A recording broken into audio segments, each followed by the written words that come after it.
It's a trap, and once you're there, it's impossible to get out. These are the words of a 17-year-old sex trafficking victim who is guaranteed a promising career as a model, only to find herself beaten and starved and wondering if that would be her last day. She and others are abused by sex traffickers who want to use them only to earn money for themselves. The FBI Operation Cross Country website stated in October of this year that human sex trafficking is the fastest growing organized crime, with 293,000 American youth at risk. At-risk victims are those who are abused and abandoned. Sex trafficking is a growing epidemic that does not discriminate by sex, age, or race. All are sold, women, men, and children, for sex against their will in cities and towns in all 50 states. The National Human Trafficking Hotline reports in 2015 that they received more calls from Texas than any other state, and 15% of those were here in the Dallas-Fort Worth area where we live. That's why I'm passionate about informing others about sex trafficking and saving victims. In the next 5 minutes, I want to shine a light on sex trafficking by discussing who are the victims, how the victims are preyed upon, how they're controlled, and who can help these victims become survivors.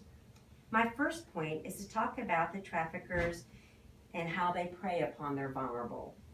They will prey upon those who are at risk. They could be those who are runaways, those who are juvenile delinquents, foster children, the abandoned. They'll even prey upon the abused.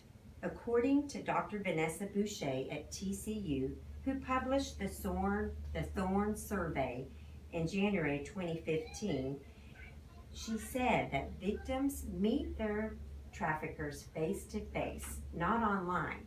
And she actually stated that 81% of them meet them face to face and not online. Traffickers make false promises to the vulnerable.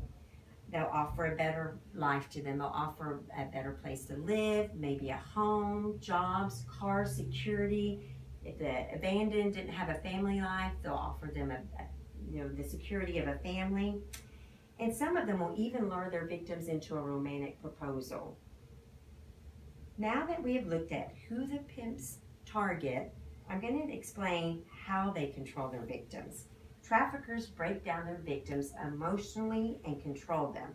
They use manipulation, fake affection, violence, and isolation. Once they get these victims isolated, like in a hotel room or an apartment or a brothel, they'll withdraw them and cause them to be dependent on them. And they'll withhold things from them, everyday items like food or clothing or the ability to take a shower.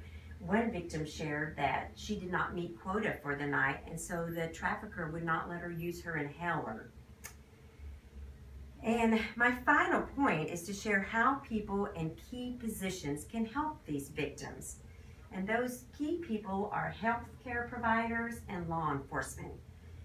Healthcare providers come in contact with the victims whenever they enter an emergency room, hospital, or doctor's office. And one survivor shared that she had been seen by several healthcare providers and no one asked her questions. So with proper training of these healthcare providers, they'll learn to recognize and ask questions to the victims. The other type of person that can help is law enforcement.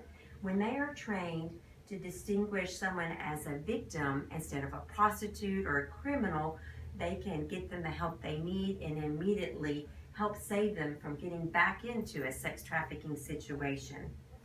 In brief review, we learned about sex trafficking in the U.S., and I spotlighted who the victims are and how they're preyed upon and controlled. And then I also talked about who are the people that can rescue them and get them from that being a victim to a survivor. I began with a quote from a 17-year-old victim. That same victim referred to her trafficker in saying, "He just thinks that we are naive and dumb, and 9 out of 10 times he's right." However, one of the best ways she and other victims can be helped is not by being naive ourselves. Possessing the knowledge about sex trafficking and how it operates is the best way to end this industry and to save victims.